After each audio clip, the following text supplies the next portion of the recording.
जो भरत हैं वो राजा हैं। अपने पिता की बात का स्मरण करते हुए एक दिन इन्होंने अपने देखा कि मेरे पुत्र बड़े हो गए, योग्य हो गए, तो उनको राज्य गद्दी पर बिठा के श्री भरत जी महाराज वन में चले गए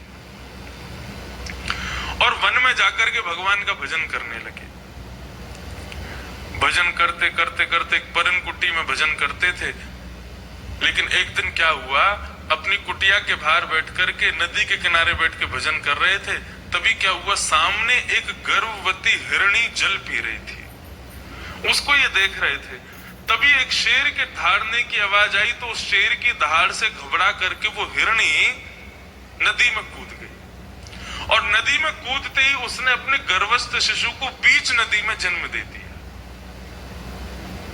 भरत जी ने जैसे ही देखा तो वे घबरा गए, बोले अरे राम राम राम, ये क्या हुआ। तुरंत अपना भजन छोड़ करके नदी में कूदे। हिरणी को तो नहीं बचा पाए, उसके मृग शावक, उसके बालक को उन्होंने बचा लिया। उसको लेकर के आए, अग्नि जला करके उसको तपाया, गर्मी लगाई, उसको पोंछा, उसको भोजन आदि कराया और इस प्रकार उसकी सेवा में लग गए।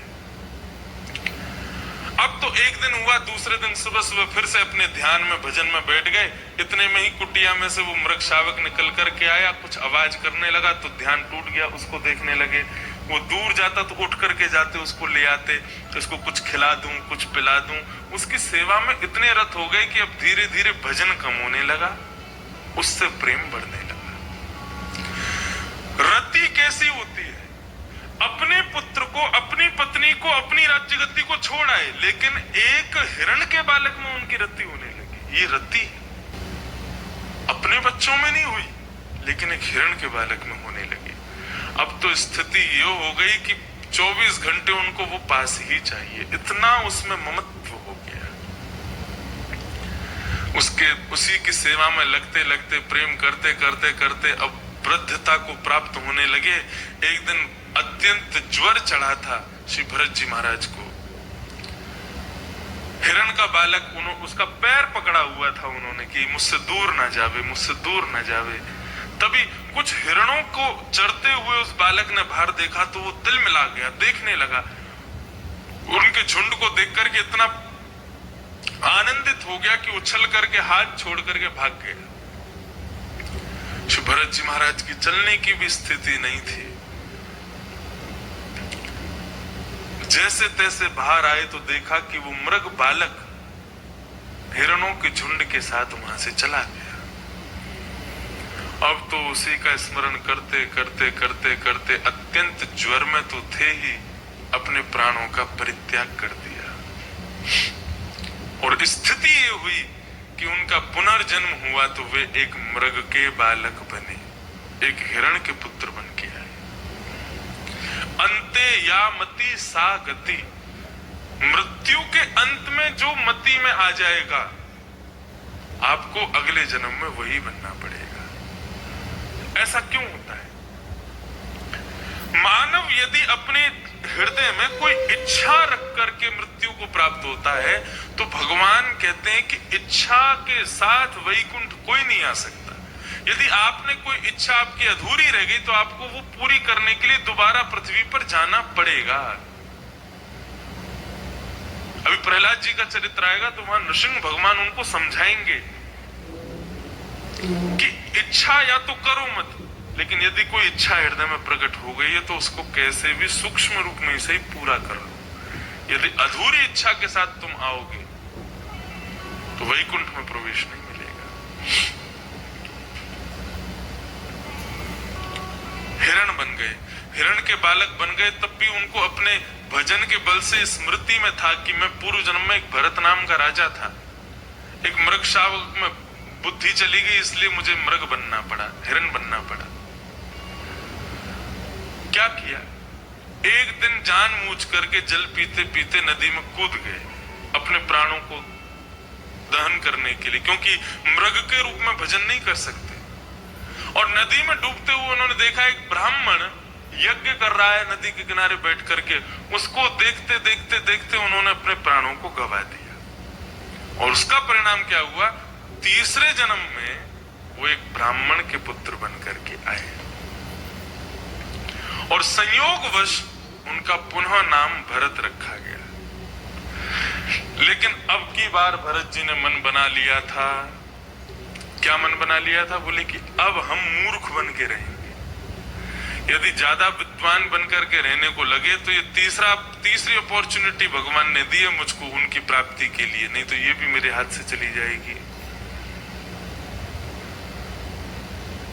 जो सुख अपनो चाही हो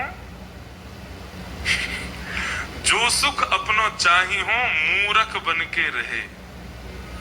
ये ऐसे ही है ना, जिसको अपना सुख चाहिए वो मूर्ख बन के रहो। ज्यादा विद्वान बन के रहोगे, ज्यादा कर्मठ बन के रहोगे, ज्यादा अच्छे बन के रहोगे तो फिर दुनिया पीछे पड़ जाएगी। तुम ये भी कर दो, तुम वो भी कर दो, तुम वो भी कर दो, और तुम सब कामों को बिगाड़ते रहोगे। ये बात किससे सीखी? शंकर जी से सीखी हमने। ब्रह्मा जी ने कहा सृष्टि बनाओ, तो ऐसी सृष्टि बनाई कि पिताजी दोबारा कहेंगे ही नहीं कि सृष्टि बनाओ। बेटी को माँ कहते रोटी बना दे तो रोटी जला दो, दोबारा कभी कहेगी नहीं। बोले तो जला देगी। ऐसे हमारे साथ कभी कभी कई ब्राह्मण सेवक में ऐसे आ जाते हैं, उनको मैं कह दूं आज एक काम करो, श्रीनाथ जी की सेवा तुम कर दो, तो आंखों को ही उल्टा लगा देंगे कि मैं दर्शन करके दोबारा कहूं ही नहीं कि तुम सेवा करो। जानबूझ के करते हैं ऐसा। क्यों? जो अपनो सुख चाहिए हो तो मूर्ख बन के रहो। तो श्री जड़ भरत जी ने भी यही सोच लिया। कई बालक ऐसे होते हैं घरों में, उनको माता पिता आज्ञा नहीं देते, इसके लिए वो जानबूझ करके उल्टा सीधा काम करते हैं, कहीं हमको कुछ कहना दिया जाए।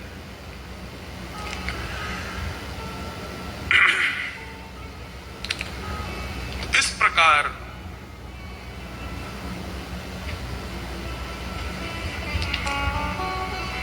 श्री जड़ भरत जी महाराज ने मन बना लिया कि अब जड़ बन के रहूंगा। भागवत में यहां तक वर्णन है कि उनके पिताजी ने मन में विचार किया कि मैं इसको ओम नमो भगवते वासुदेवाय ये मंत्र याद कराऊं। जड़ भरत जी ने 6 महीने तक ओम याद करके नहीं सुनाया, जानबूझ करके कि कहीं मैंने याद कर दिया, आज कहेंगे ओम नमो भगवते सुनाओ, कल कहेंगे पूरी वेद पाठ सुनाओ, परसों कहेंगे तुम उसका गृह पूजन कराया, पर तरसों कहेंगे उसका अंतिम संस्कार कराया, और फिर से इसमें लग गया तो भजन कब करूंगा मैं। तो श्री भरत जी महाराज जानबूझ करके जड़ बन के रहने लगे, इसलिए सब उनको जड़ भरत कहने लगे। जड़ है ये, कुछ नहीं करता, केवल क्या करते हैं? भोजन करते हैं और कुछ नहीं करते। एक बार उनके भाइयों ने कहा कि घर का तो किसी काम का है नहीं, इसको एक काम करो खेत में भेज देते हैं कि भाई किसी जानवर को मत खिलाना, खेत से जानवरों को दूर रखना। खेत में गए और खेत में जाकर के खेत की जो बाउंड्री में जो गेट थे वो भी खोल दिए इन्होंने, और बाहर से पकड़ पकड़ करके जानवरों को ले आए। बोले राम जी की चिड़िया, राम जी का खेत खाओ मेरे प्यारे, भर भर पेट। पूरा खेत खा गए सारे जानवर। आराम से अलमस्त होकर के पड़े थे और मन ही मन में भजन चल रहा था। इनके भाई शाम को देखने के लिए आए तो सारा खेत उजड़ गया। बोले अरे तू इस काम का भी नहीं है, इसको छोड़, यहां से हटाओ। बोले यही तो चाह रहा था कि मुझे यहां से भी हटाओ, मुझको कोई जिम्मेवारी मत दो। अब एक भाई ने कहा कि मेड़ बना दे। मेड़ समझते हैं? खेतों में ऐसे बनी होती है, एक का पानी दूसरी तरफ ना जावे, तो एक जगह धान लगी है, एक तरफ कुछ लगा है, तो बीच में मेड़ बना देते। बोले मेड़ बना दे। तो मेड़ के क्या किया? बोले इतना खोद दिया कि एक तरफ कुआं खोद दिया, दूसरी तरफ पहाड़ खड़ा है। बोले मेड़ बन गई। तो सारे काम बिगाड़ देते जड़ भरत जी। स्थिति ये हो गई कि घर वालों ने सोच लिया इसको कि किसी काम का नहीं, इससे कुछ मत करवा, सब काम बिगाड़ देता है। हमारे नाना जी किस्सा सुनाया करते थे। मैं एक किताब लिखने वाला हूं, किस्से नाना जी के। उनके ऐसे ऐसे किस्से थे, हम कभी कभी रात में पैर दबाते थे उनके, तब वो सुनाते थे। मैं नाना जी ठीक दबरो पैर? बोले हाँ दबरो, ठीक दबरो। तो फिर एक किस्सा सुने कि सेवक जो होते हैं वो जानबूझ के ऐसे पैर दबाएंगे हल्के हाथ से कि दोबारा कभी कहे नहीं पैर दबाओ। बोले एक गुरु जी थे, उनके 2 शिष्य थे और दोनों ही मूर्ख थे। मैंने अच्छा, तो गुरु जी को तो लगता था ये मूर्ख हैं, लेकिन अंत में क्या हुआ वो सुनो। तो गुरुजी ने क्या किया, दोनों शिष्यों को कहा कि भाई देखो, अपनी सेवा में कोई कमी नहीं छोड़नी चाहिए, दूसरे से सदैव कंपटीशन रखो कि इससे अच्छी सेवा मैं करूं, तभी गुरु की कृपा मिलेगी। तो दोनों शिष्यों ने मन बनाया ठीक है, तो दोनों को समय दे दिया, तुम सवेरे 8 से 9 पैर दबाने आना और तुम 10 से 11 पैर दबाने आना। दोनों को समय दे दिया और दोनों के पैर भी बांट दिए। बोले तेरा पैर दाहिना, तेरा पैर बायां। ठीक है। पहला शिष्य आता 8 से 9, वो उनका पैर दबाता, बढ़िया ऑलिव ऑयल की मालिश करता, बढ़िया से पैर दबाता, और पैर दबाते दबाते दूसरे पैर को देखता, उससे बढ़िया शाइन मारनी चाहिए मेरे पैर में, उससे बढ़िया चमकना चाहिए, मेरा पैर लाल दिखना चाहिए गुरुजी का, उससे बढ़िया रहूं मैं। गुरुजी देखो पैर बढ़िया, बोले हाँ देख इससे बढ़िया लग रहा है। उसको चमका करके वो चला जाता, तो दूसरा शिष्य आता, ये गुरुजी सेवा में हाजिर, बोले देख कितना बढ़िया सेवा करके गया है, क्या पैर बिल्कुल लालिमा दिख रही है उसकी। और ये बोले अरे रुको अभी मैं करता हूं, तुरंत वो और अच्छा पैर दबा के जाता है। गुरुजी आनंद करते, बढ़िया दोनों मूर्ख मिल गए, बढ़िया मेरी सेवा करते। अब एक दिन क्या हुआ, गुरुजी सवेरे सवेरे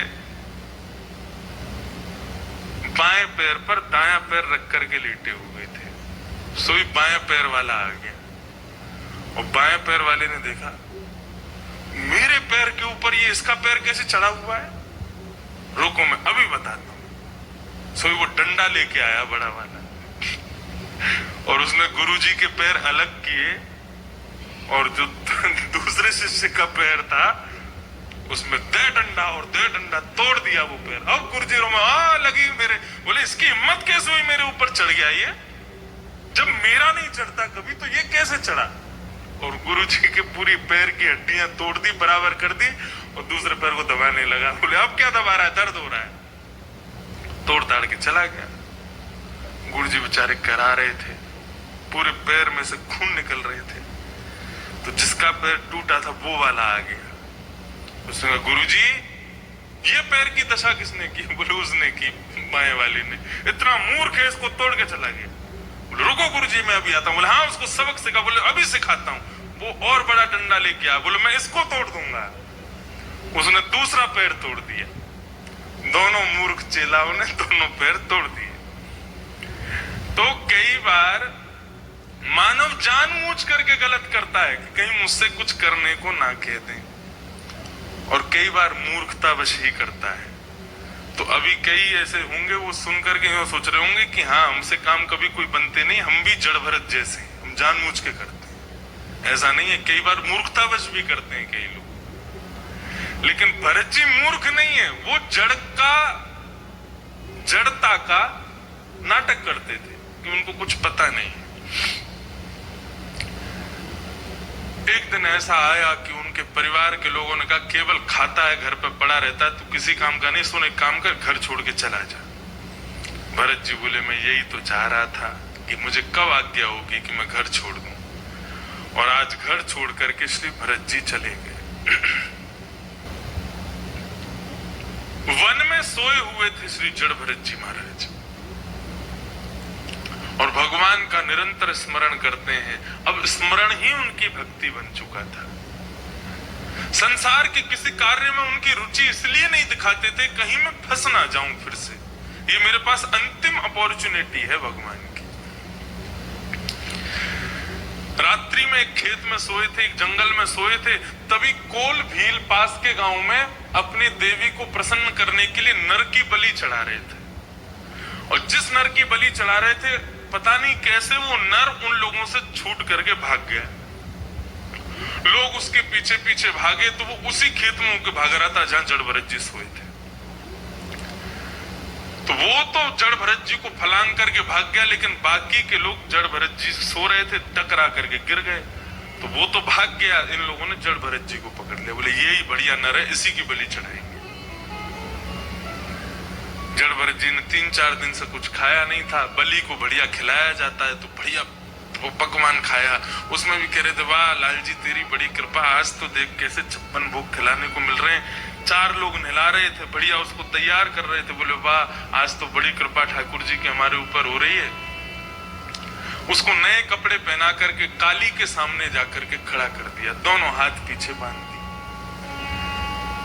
जड़ भरत जी काली का रूप देख रहे हैं, प्रचंड रूप है, लाल लाल जिह्वा बाहर निकल रही है, अष्टभुजी देवी भद्रकाली सामने खड़ी है। बोलो वाह ठाकुर जी, क्या विचित्र रूप में आए हो आज, हैं? कैसी लाल लाल जीव चमक रही है, कैसे क्रोध भरे नेत्र हैं आपके, कैसी अलकावलियां हैं, 8 भुजाएं धारण की हैं, वाह इसमें भी सुंदर लग रहे हो। सब जग में वो ईश्वर का दर्शन करते थे जड़ भरत जी। लेकिन तभी उन्होंने देखा कि बगल वाला व्यक्ति तलवार को पहना रहा है। जड़ भरत जी कुछ बोलते नहीं थे, मौन रहते थे। तलवार को देख करके वे समझ गए कि ये मेरी बलि चढ़ाना चाहते हैं। जड़ भरत जी को घुटनों पर बैठा दिया और घुटनों पर बैठा करके उनका सर नीचे करके और काटने के लिए तैयार हुए। तभी कोई आया, बोले सुनो सुनो, इसकी कोई अंतिम इच्छा हो तो ये भगवान से मांग ले, तुम्हारी कोई अंतिम इच्छा हो तो भगवान से मांग लो। जड़ भरत जी ने काली की ओर देखा और देख करके उन्होंने मन में केवल एक ही भावना प्रकट की, कुपुत्रो जायेत क्वचिदपि कुमाता न भवति। हे मां, मैं पुत्र हूं, मैं कुपुत्र हो सकता हूं, लेकिन आप मां हो, आप कुमाता नहीं हो सकती। एक पुत्र की बलि से मां कैसे प्रसन्न हो सकती है? मेरी बलि से आप कैसे खुश हो सकती? मैंने अपने पिछले 2 जन्म गवा दिए। भरत जी बोल नहीं रहे, मन में विचार कर रहे हैं। ये मुझे तीसरी बार ऐसा अवसर मिला है कि मैं अपने जीवन का कल्याण कर सकूं, इसीलिए जड़ बन के बैठा हूं, किसी से बोलता नहीं हूं। लेकिन फिर भी मां, यदि मेरी बलि से आप प्रसन्न होगी तो स्वीकार करो। तुरंत उन्होंने सर नीचे किया। जैसे ही कोल भील तलवार उठा करके उनका सर कलम करने लगे, अब देवी कैसे सह सकती है उसको? सहसोच्चाट देवी भद्रकाली, श्रीमद् भागवत का पंचम स्कंद गद्य कहता है, यहां पर देवी का प्रकट हुआ। सहसोच्चाट देवी भद्रकाली, चट चट चट आवाज आने लगी और मूर्ति का भेदन करके भद्रकाली वहां प्रकट हो गई। और जिस तलवार से जड़ भरत जी का सर कलम किया जा रहा था, उसी तलवार को लेकर के समस्त कोल भीलों का सर भेदन कर दिया।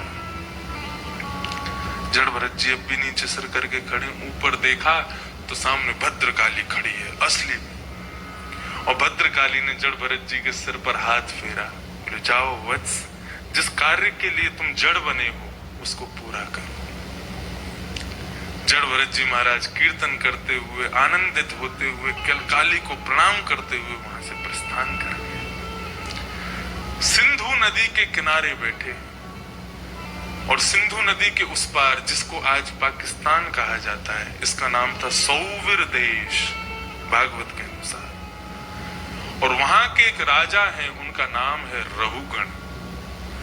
वे रहुगण राजा रोज पालकी में बैठ करके कपिल भगवान के आश्रम जाते हैं सत्संग करने के लिए, रोज सत्संग करने जाते हैं।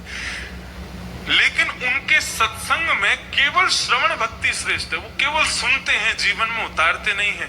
आज उतारने के लिए उनके जीवन में जड़ भरत का आगमन होगा। पालकी में बैठ करके वे कपिल भगवान के आश्रम के लिए प्रस्थान करने के लिए जैसे आए तो कहारों ने कहा महाराज क्षमा करना, हम चारों में से एक का आज बहुत अस्वस्थ हो गया, वो आया नहीं। तो रहुगण राजा ने कहा कि तो इसमें मुझे क्या, मुझे कोई फर्क नहीं पड़ता है, मुझे आश्रम पहुंचना है, किसी को भी राह चलते को पकड़ लाओ, लेकिन मुझे पहुंचाओ। कहार बाहर ढूंढने गए तो देखा सिंधु नदी के किनारे एक बैठा है जड़, बोले इसी को ही ले चलो। अच्छा एक और बात बताएं, भागवत में ये भी वर्णन है कि श्री जड़ भरत जी का जो शरीर था वो स्थूल था, मोटे थे। प्रश्न किया, बोले कि वो खाते तो थे नहीं, फिर भारी कैसे हो गए? उनको भोजन तो मिलता नहीं था।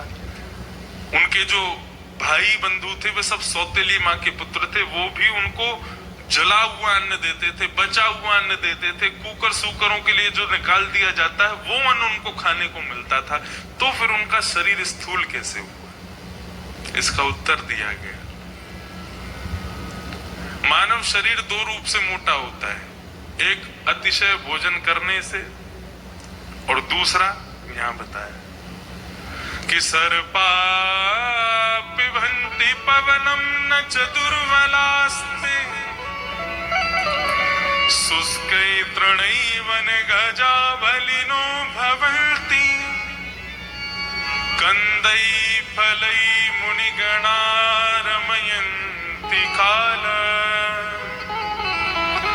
संतोषैव पुरुषः परमं निधानम्। सर्पा पिबन्ति पवनम न च दुर्बलास्ते। सबसे ज्यादा बलवान सर्प कौन सा होता है? सबसे ज्यादा हट्टा तगड़ा सर्प कौन सा होता है? अजगर। वो कह रहे एनाकोंडा। अजगर। अजगर का भोजन क्या होता है? वो किसी चीज को निगलता है और मुख से लेकर के पूंछ तक उसको ले जाता है और फिर निकाल देता है। उसके बाद क्या करता है? बोले कितने दिनों तक केवल मुंह खोल के पड़ा रहता है, हवा पीता है, फिर भी न च दुर्बलास्ते। वो दुर्बल नहीं होता, पतला नहीं होता, सबसे ज्यादा मोटा होता है। सर्पा पिबन्ति पवनम न च दुर्बलास्ते और शुष्कै तृणै वनगजा बलिनो भवन्ति। छोटे छोटे पत्तों को खाकर के, छोटे छोटे तृणों को खाकर के वन का हाथी सबसे ज्यादा बलवान होता है, सबसे ज्यादा तगड़ा होता है। शुष्कै तृणै वनगजा बलिनो भवन्ति। सामने वाले उसमें जाओ आप कभी रोड पर, वहां आपको दिखेंगे हाथी क्या खाता है। उसके द्वारा तोड़े गए छोटे छोटे पत्ते वत्ते सब मैंने देखे। मैं तो 5-6 बार वहीं घूमने गया। कल तो ऊपर गांव तक गया। ऊपर एक गांव है, उसका नाम है कोटा। वहां तक मैं होके आया। इतना छोटी सी पगडंडी बस, लेकिन वहां से शिवपुरी दिखाई दे रहा था। इतना आगे चल करके है, वहां तक हम घूम के आए। तो हाथी, वो वहां के गांव के लोग बता रहे थे, यहाँ चोटियों पर रहते हैं हाथी। जब अंधेरा होता है तो नीचे आ जाते हैं, फिर ऊपर चले जाते हैं। तो हाथी जो होता है वो तृण खाता है, फिर भी कितना मोटा होता है। शुष्कै तृणै वनगजा बलिनो भवन्ति कंदै फलै मुनिगणा रमयन्ति काल। कंद मूल फल खा करके बड़े बड़े संत, बड़े बड़े ऋषि कितने काल तक रहते हैं, फिर भी कैसे हत्ते तगड़े होते हैं संत महात्मा। इसका मतलब क्या है? अतिशय भोजन करने से व्यक्ति के शरीर में मोटापा नहीं आता। बोले संतोष एव पुरुषः परमं निधानम्। संतोषी यदि मनुष्य हो जाए तो वो पानी भी पिएगा तो एक गिलास पानी भी उसको लगेगा। और संतोषी नहीं है तो 12-13 रोटी भी खा ले तो भी शरीर पतला दुबला ही रहेगा। मोटे लोग खुश हो जाओ सब, हम संतोषी हैं इसलिए हमारा शरीर बढ़ रहा है। हमारे संग एक पंडित जी रहते हैं, यहाँ नहीं आए, ऐसे बिल्कुल सीख। और कितनी खा 12 रोटी खाते हैं एक बार में, 10 से 1 दर्जन रोटी खाते हैं और बिल्कुल पतले। और यहाँ हम 2 रोटी खाते हैं। इन सब से छोटा हूं मैं, लेकिन कोई कह नहीं सकता। क्यों? क्योंकि हम संतोषी हैं। हम जल भी पीते हैं तो वो लग जाता है हमको। अब ये खाते इतना है फिर भी संतोष नहीं है, इसलिए लगता नहीं है शरीर को। तो भागवत के अनुसार, शास्त्रानुसार संतोष यदि है तो आधी रोटी से भी पेट भर जाएगा। और संतोष नहीं है तो 56 भोग खिला दो फिर भी पेट नहीं भरेगा। तो श्री रघुगण जी कैसे हैं? बोले संतोषी है, जितना मिल जाता है उसमें संतोष करते हैं। तो जड़ भरत जी को वो पकड़ करके कहार ले गए और ले जा करके अपने पालकी के नीचे लगा दिया। वो तो जड़ है, उनको जो दे दो वो करने लग जाते थे। जड़ भरत जी महाराज पालकी लेकर के चलने लगे आगे आगे। पीछे राजा बैठा है पालकी में। लेकिन भरत जी का एक नियम था, वो चलते कैसे थे? बोले दृष्टि पूतम न्यशेत पादम। वो जब चलते थे तो आंखों से पहले नीचे देखते थे, कोई कीड़ा तो नहीं है, कोई चींटी तो नहीं है, और कहीं अगर कोई दिख जाता था तो उछल जाते थे। पालकी लेकर के चल रहे थे, नीचे देखते हुए चल रहे थे, तो कभी कभी रुक जाते थे। अब 3 चलते थे, एक रुक जाते तो पालकी हिलती, थोड़ा राजा के सिर में लगता, तो बार बार डांटता अंदर से, क्या कर रहे हो, क्या कर रहे हो। तब तक तो ठीक था, आगे चींटियों का झुंड जा रहा था, और जैसे ही श्री भरत जी महाराज ने देखा तो चींटियों के झुंड को देख करके वो पालकी जोर से पकड़ के और आगे की तरफ कूद गए। और जैसे ही कूदे तो पीछे के 2 कहारों के हाथ से पालकी छूट गई, पालकी गिरी तो राजा के सिर में लग गई। वो तुरंत अपना दंड लेके बाहर आया। कौन कर रहा है ये, किसकी हिम्मत हुई। तब तीनों ने कहा, महाराज ये नया वाला आया है ना, ये पता नहीं अजीब ही चलता है, उछल जाता है, कहीं भी रुक जाता है, कहीं भी ऐसे।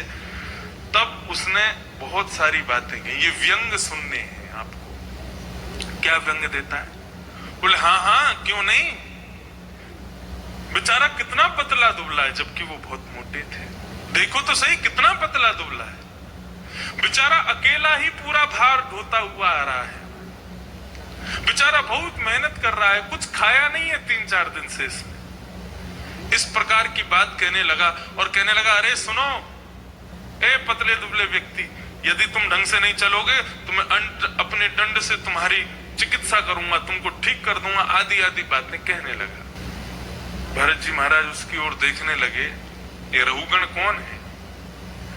भरत जी पूरे भारत वर्ष के राजा थे अपने 2 जन्म पहले, उनको याद है वो बात की। और ये भारत वर्ष के एक छोटे देश का राजा है रहुगण।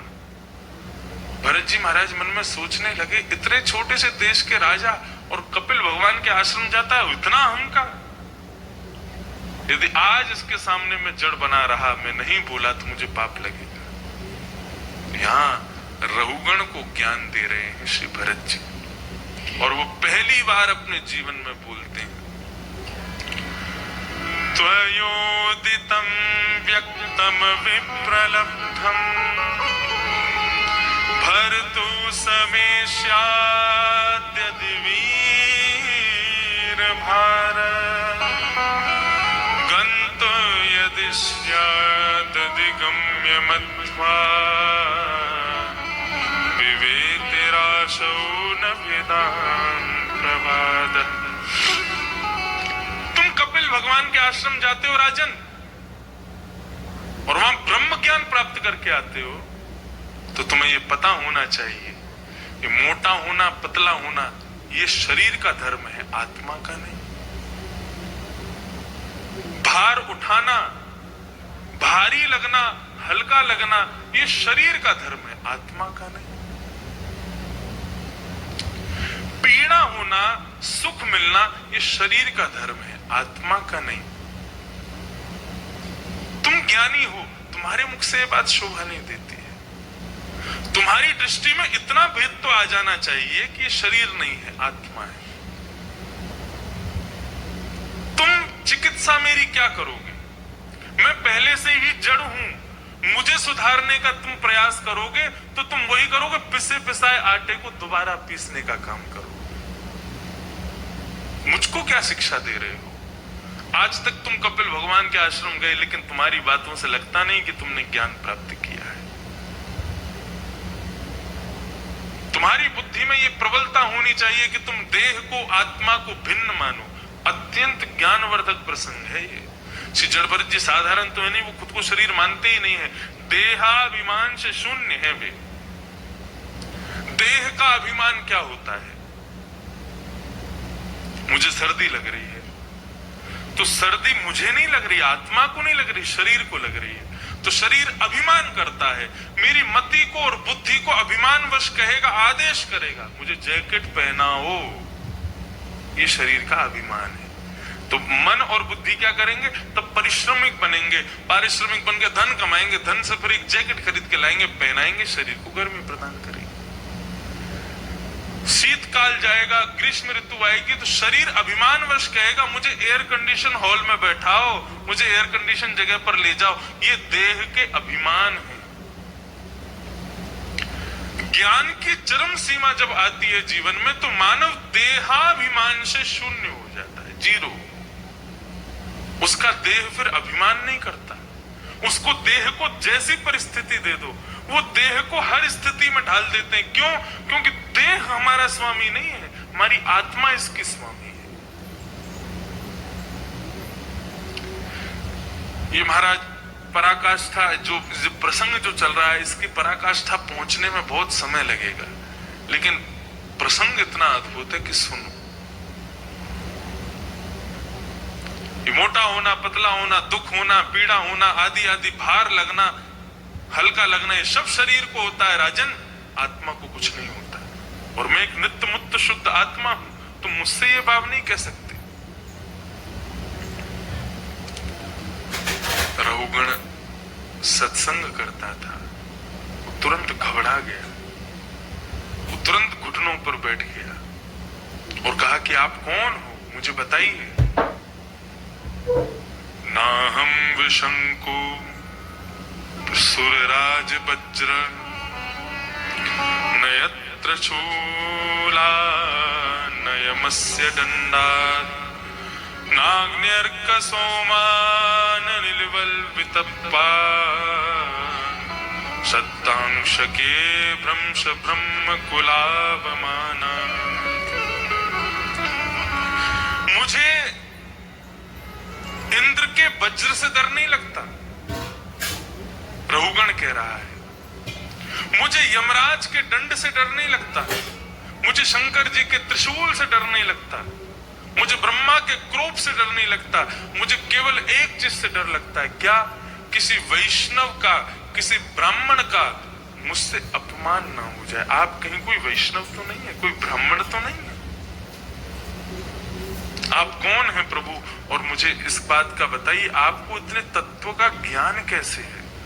और यदि आप तत्व ज्ञानी हैं तो मेरा एक प्रश्न है, ये प्रश्न बंधु, इसका उत्तर मुझे भी आज तक नहीं मिला, लेकिन भागवत में इसका उत्तर दिया है। उस उत्तर से थोड़ी मुझे संतुष्टि कम हुई।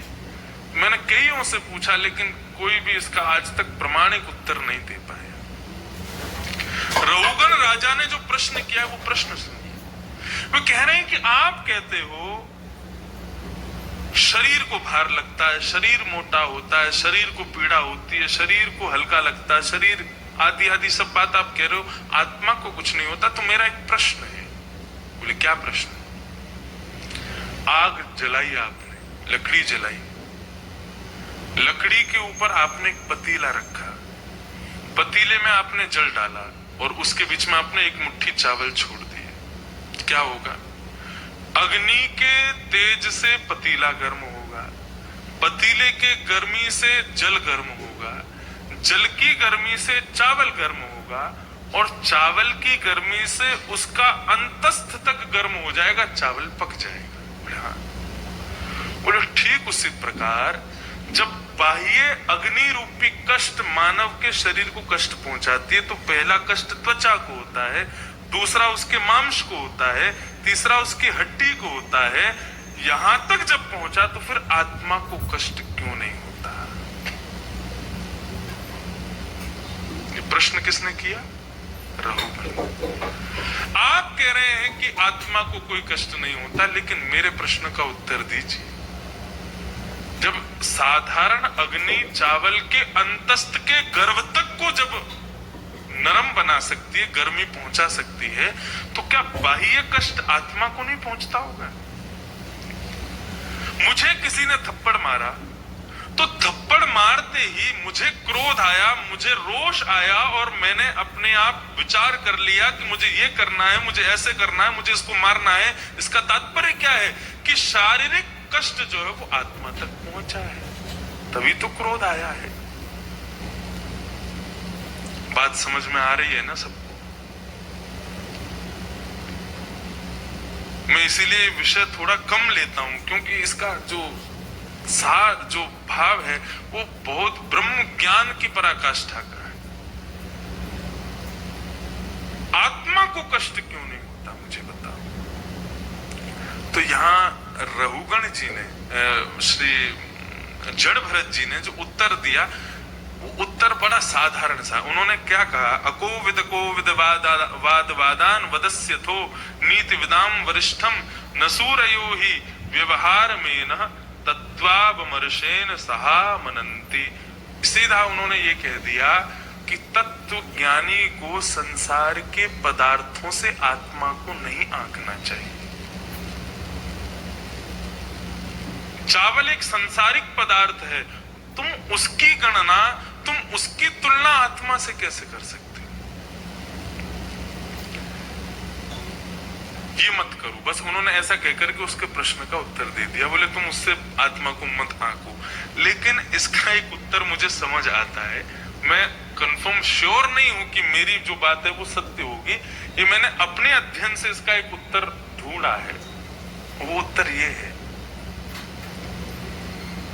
कि रहुगण जी कह रहे हैं कि अग्नि से पतीला गर्म, पतीले से जल गर्म, जल से चावल का बाह्य स्वरूप गर्म और बाह्य स्वरूप से अंतस्थ तक गर्म। तो ऐसे ही मानव के शरीर को कष्ट होगा तो वो आत्मा को क्यों नहीं होगा?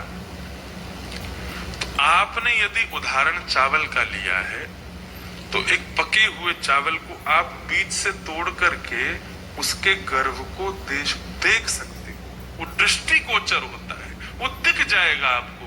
लेकिन मानव को बीज से काट करके आप आत्मा को नहीं देख सकते, वो अदृश्य है। जिस आत्मा का दर्शन ही नहीं हो सकता उसके कष्ट और सुख का विचार हम कैसे कर सकते हैं?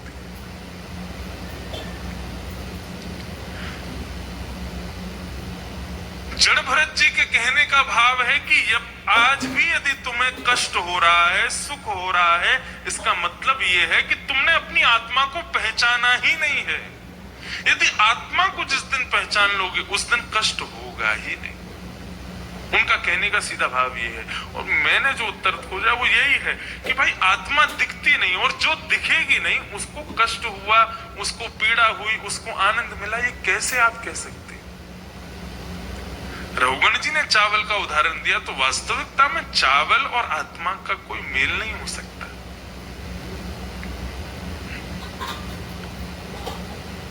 यही है रहुगण जड़ भरत संवाद। अंत में रहुगण जी ने कहा कि मुझे आत्मज्ञान कैसे होगा? मेरे जीवन में आत्मज्ञान की पराकाष्ठा कब प्रारंभ होगी? तब श्री जड़ भरत जी ने उत्तर देते हुए कहा कि रहुगणै तत्तपसा न याति न चेज्जया निर्वपणा गृहात्वा न छन्दसा नैव जलाग्नि सूर्यो बिना महत्पादिरजोभिषेकम्। राजन, यदि इस तत्व ज्ञान को प्राप्त करना चाहते हो तो मेरी एक बात सुनो। रहुगणी तत्तपसा न याति, तपस्या से ये ब्रह्म ज्ञान नहीं मिलेगा। तो फिर नचेज्जया, अत्यंत यज्ञ करने से भी तुमको ये ज्ञान प्राप्त नहीं होगा। तो फिर निर्वप्रहाण गृहाद्वा, अपने घर को छोड़ने से, गृहस्थाश्रम को छोड़ने से ब्रह्म ज्ञान नहीं मिलेगा। मैं पहले एक भरत नाम का राजा था।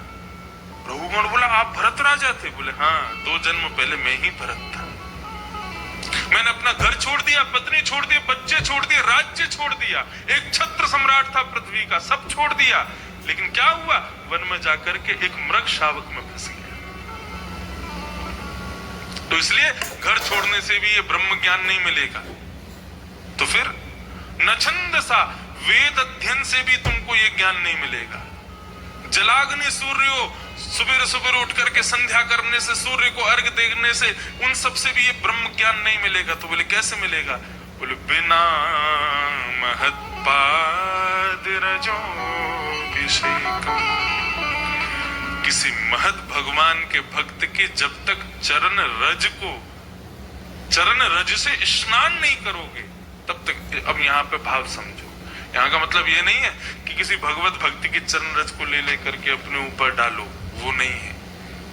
श्री गुरु चरण सरोज रज, श्री गुरु के चरण की सरोज यानी कि कमल की रज को निज मन मुकुर सुधार।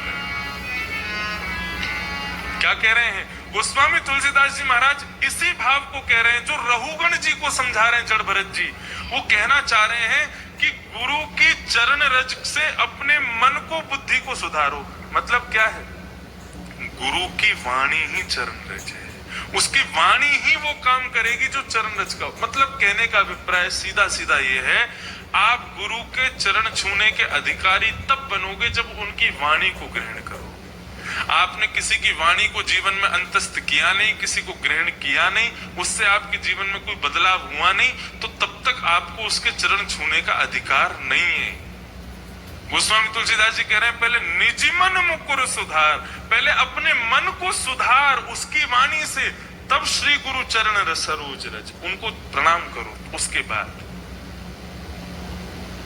श्री भरत जी महाराज कह रहे हैं रहुगण पहले किसी महद व्यक्ति की वाणी को जीवन में उतारो, तब तुम्हारे द्वारा यज्ञ, वेद अध्ययन, संध्या आदि ये सब तब सिद्ध होंगे, तब तुम्हें ब्रह्म। जब तक किसी वैष्णव की वाणी को अपने जीवन में नहीं उतारोगे तब तक तुम्हें ये सब की प्राप्ति नहीं होगी।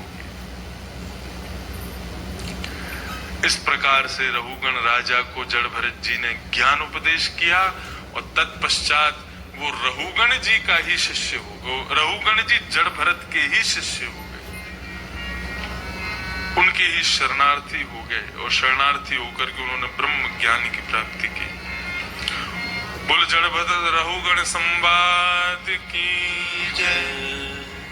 ये आज मैंने वर्षों बाद कहा है, इतना सुंदर संवाद है, इनको हम प्रणाम करते हैं।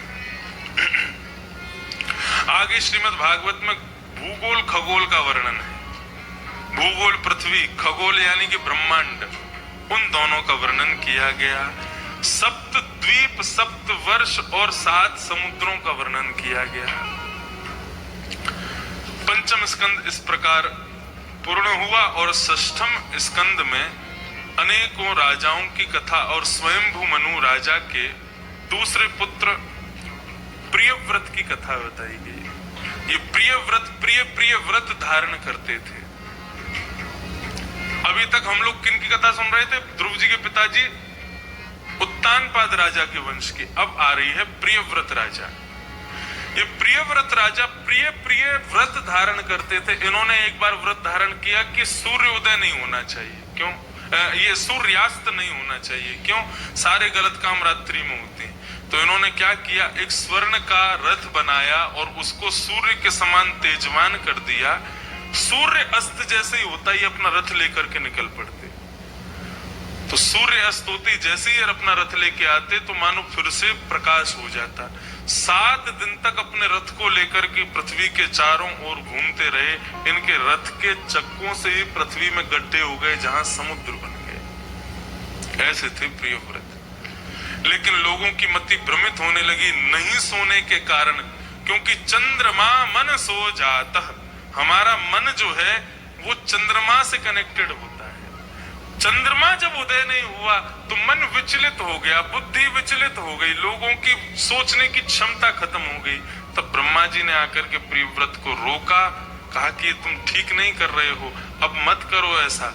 तब उनके 7 बार पृथ्वी के भ्रमण के कारण 7 द्वीप और 7 समुद्र बन गए। अगर भागवत के अनुसार देखोगे तो हमने केवल एक ही द्वीप देखा है जिसका नाम है जम्बू द्वीप। अमेरिका भी जम्बू द्वीप में आता है और इंडिया भी जम्बू द्वीप में आता है। जम्बू द्वीप की पहचान भागवत में लिखी है कि जम्बू द्वीप उसे कहते हैं जो नमकीन समुद्र के किनारे बसा है। हमारे यहाँ जितने भी समुद्र हैं सब नमकीन है, तो ये सब जम्बू द्वीप है। दूसरे द्वीप हैं, एक श्वेत द्वीप है। श्वेत द्वीप कहाँ है? बोले वो गन्ने के रस के समुद्र के किनारे। अब कहीं देखा गन्ने का रस का समुद्र? तो अलग ही द्वीप हैं। हम जिनको 7 समुद्र कहते हैं वो 7 समुद्र हैं ही नहीं, उनके नाम अलग अलग कर दिए हैं हमने। भागवत के अनुसार 7 समुद्र और 7 द्वीप अलग हैं। हमने केवल एक ही द्वीप देखा है जिस पर मानव रहते हैं, और इस जम्बू द्वीप के इष्ट देव हैं बद्रीनाथ भगवान, ये यहाँ के इष्ट देव हैं। तो इस प्रकार यहाँ पर द्वीपों का वर्णन किया गया। तत्पश्चात एक राजा है, नरकों का वर्णन किया। कितने प्रकार के नरक होते हैं, नरक कौन जाता है लिख लो। नरक जाने वाले के चिन्ह क्या होते हैं, नरक जाने वाले के अंदर अवगुण कौन कौन से होते हैं जिसकी वजह से वो नरक जाता है। अत्यंत कोप कटुकाच वाणी दरिद्रतां च स्वजनेषु वैरम् नीच प्रसंग कुलहीन सेवा चिन्हानि देहे नरकम गताना। नरक जाने वालों के चिन्ह क्या होते हैं? पहला, अत्यंत कोप, भयंकर गुस्सा। जिस व्यक्ति को छोटी छोटी बात पर गुस्सा आ जाता है, छोटी छोटी बात पर जिसके मुंह फूल जाते हैं, लाल ताता हो जाता है, ऐसा व्यक्ति निश्चित ही नरक जाएगा, उसको कोई नहीं रोक पाएगा। भयंकर गुस्सा। एक सेठ जी थे, उनके बेटे का ब्याह हो गया, नई नई बहू घर में आई, सासू मां थी कौन? भयंकर गुस्सैल। तो अपनी बहू से कहने लगी आज तुम भोजन बनाओ। तो उसने बेचारी ने भोजन बनाया, दाल बनाई। सासू मां ने जैसे पाई तो चिल्लाने लगी, गालियां देने लगी। बोले तेरे माता पिता ने कुछ नहीं सिखाया तुझको? बोले क्या हो गया? बोले दाल बहुत बुरी बनाई है तूने, चल्ला एक कटोरी और दे दे इसमें। खाती भी जा रही है और गालियां भी देती जा रही है। दूसरे दिन उसको लगा हमारी सासू मां तो बड़ी गुस्सैल है, तो उसने कढ़ी बनाई, और कढ़ी थोड़ी सी चाक के बनाई, ठीक तो बने। दूसरे दिन जब थाली सजाई तो खाने बैठी सासू मां, तो खाते खाते खाते खाते फिर वो चिल्लाने लगी और जोर से, बोले बाहर आओ निकल के। रसोई से बाहर आई, बोले आज क्या हो गया सासू मां, आज भी कुछ खराब बना? बोले नहीं आज सब कुछ बढ़िया बना है। तो फिर आप गुस्सा क्यों कर रही हो? बोले मुझे गुस्सा आ रहा है, कल तुमने क्यों नहीं ठीक बनाया था, आज कैसे ठीक बन गया तुमसे? इसका मतलब कल जानबूझ के खराब बनाया था। ऐसे गुस्सैल लोगों को नरक जाने से कोई नहीं रोक सकता।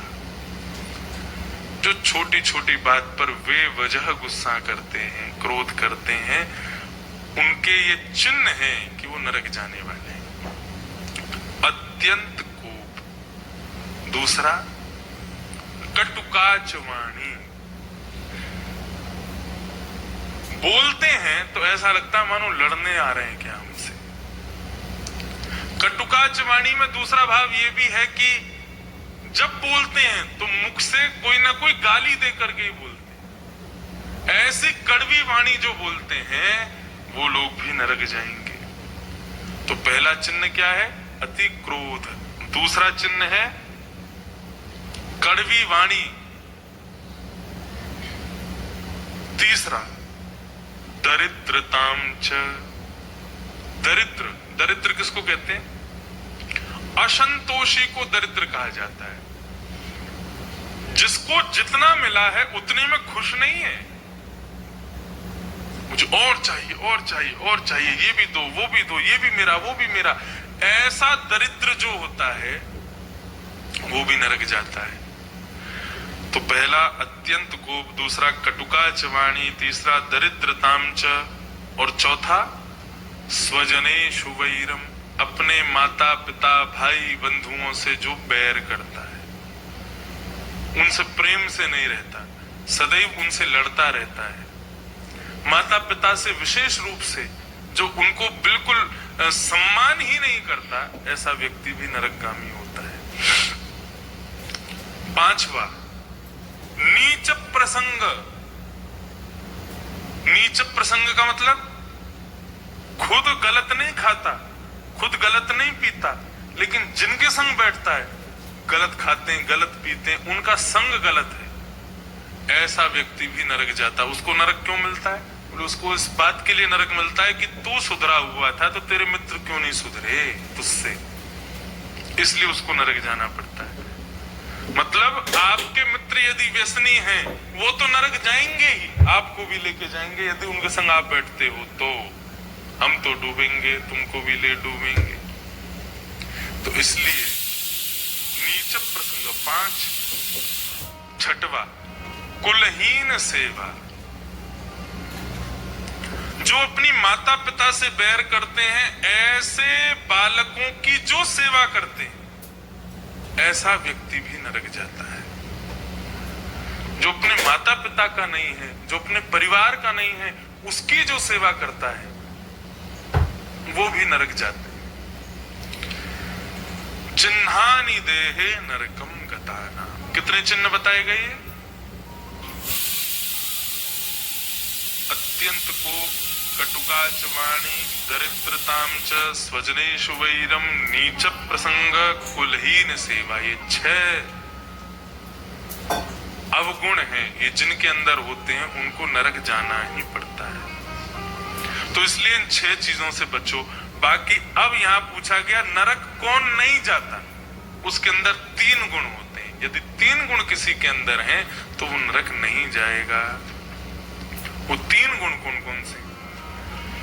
जिह्वा न वक्ति भगवत गुण नाम देहम, चेतश्च न स्मरति तच्चरणारविंदम,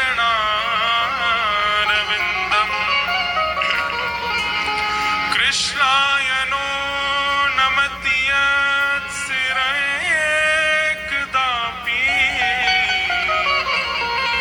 तानाय ध्वस्यमसतो कृत विष्णु कृत्या। श्री यमराज कहते हैं, नरक के स्वामी, उन्होंने नरक के बाहर ये श्लोक लिखा होगा। अगर कोई नरक जाएगा तो उसको नरक के बाहर ये श्लोक लिखा हुआ मिलेगा। कौन सा? बोले जिह्वा न वक्ति भगवत गुण नाम धेयम। पूरे दिन में 24 घंटे में जिसकी जीव भगवान का नाम गाती है, पहला गुण। दूसरा गुण, चेतश्च न स्मरति तच्चरणारविंदम। जिसका चित्त 24 घंटे में, चित्त यानी कि मन, एक बार तुम आंख बंद करके हरि का स्मरण करता है, हरि का भजन करता है, ऐसा व्यक्ति नरक नहीं जाता। और तीसरा गुण, कृष्णाय नो नमति यत्सिरेकदापि। 24 घंटे में एक बार हाथ जोड़ करके वो अपना सर ठाकुर जी के सामने झुकाता है, प्रणाम करता है। ये 3 गुण जिसके अंदर होते हैं उसको नरक कभी नहीं जाना पड़ता। इसीलिए कहते हैं हरि का भजन करो, हरि है हमारा। हरि का भजन करो, हरि है हमारा। हरि का भजन करो, हरि है हमारा।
भजन हरि प्रणाम ही नरक से बचा सकता है। बस ये कौन, मैं नहीं कह रहा हूं, स्वयं श्री यमराज जी भागवत में कहते हैं, भगवत स्मृति ही भगवान से नरक से बचा सकती है और कोई नहीं बचा पाएगा। तो इसलिए हरि हमारे हैं, हमारे लिए ही पृथ्वी पर आते हैं। सब कथा जो भी आप सुन रहे हो सब हमारे लिए की गई है, इसलिए उनका स्मृति करो। दिन में एक बार का नियम जरूर ऐसा बने कि भगवत स्मृति, भगवत प्रणाम और भगवान का नाम गुणगान एक बार तो दिन में होना ही चाहिए। यहां से जाकर के ये नियम बन जाए।